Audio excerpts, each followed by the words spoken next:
We will start with a new chapter, that is Natural Resources of Standard 9, Chapter 14. In our atmosphere, which consists of atmosphere contains gases like oxygen, nitrogen, carbon dioxide, water vapor, and traces of some rare gases also present. Now, oxygen is utilized by living organisms during respiration, and carbon dioxide is utilized by the plants during photosynthesis, and some carbonates which is dissolved in water, which is utilized by the marine organism for making the shells. Now, due to solar radiation, it is land heated fast than water. Then, when land gets heated, air rises up, and which is called wind. This moving air is called wind. When water gets heated, it gets converted into vapor and moves up and forms clouds. And clouds gets condensed and forms rain. Now, water, a wonder liquid. We know that the resources of water, that is ocean, sea, lakes, river, etc. And without water, life is not possible.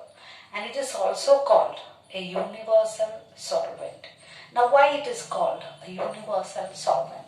It can dissolve many solute or many substances in it. So, it is called this universal solvent.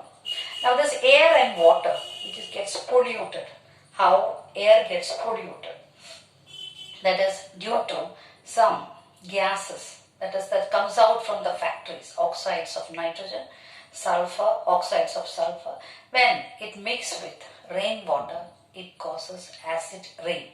Acid rain that destroys many archaeological monuments as well as the marine organisms, that is spoils their life.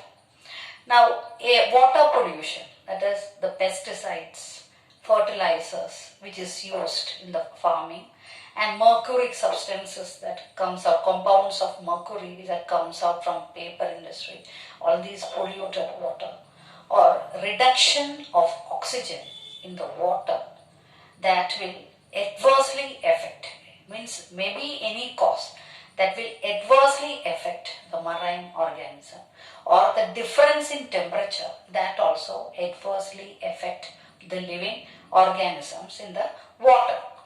So now we will discuss the different, that is geochemical cycles that's taking place in the atmosphere. First is water cycle. Different cyclic processes are there: water cycle, nitrogen cycle, carbon cycle, oxygen cycle, etc. One by one we will discuss. So water cycle, as we have already discussed before, due to the solar radiations or the intense heat of sun, that is water from ocean, lakes, then different sources gets converted into vapor, and it moves up and forms the cloud, and then clouds gets condensed and forms the rain. And this cyclic process continues, which is called water cycle. Now we will discuss about the nitrogen cycle, how this nitrogen cycle takes place in the atmosphere. This nitrogen cycle, that is atmospheric nitrogen, that is 78% of atmosphere that contains, that is nitrogen present in the atmosphere is 78%. Nostoc, Anabaena, Rhizobia. So these bacteria can absorb free nitrogen from the atmosphere, and it can, this free nitrogen is fixed in the soil. That is Nostoc, Anabaena and Rhizobia. These bacteria can absorb free nitrogen from the atmosphere, and it will fix in the soil. Now, during lightning time also, it is fixed in the soil by these bacteria. During lightning time also, nitrogen directly fixed in the soil. Now, plants are growing in the soil, and animals that feed on plants, and these animals and plants, when they die, their dead bodies, they get decomposed and then converted into, that is ammonia, then ammonia gets converted into nitrites and nitrates, and it is denitrified and send this nitrogen back to the atmosphere. Now, from the dead bodies, some denitrifying bacteria which is present in the dead bodies, that can separate this nitrogen and send back to the atmosphere. This is nitrogen cycle. Diagrams for the cyclic process are very, very important. Now, atmospheric nitrogen, which contains 78% of nitrogen, that is atmospheric nitrogen is there, and nostoc, anabaena and rhizobia, these bacteria can absorb free nitrogen from the atmosphere and it will be fixed in the soil. And during lightning time also, this nitrogen gas is fixed in the soil.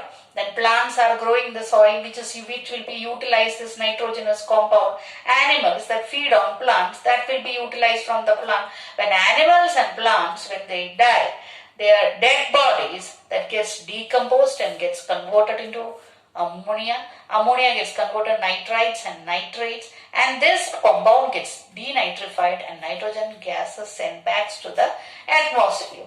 And from the dead bodies, some denitrifying bacteria which is present can separate nitrogen and again send back to the atmosphere.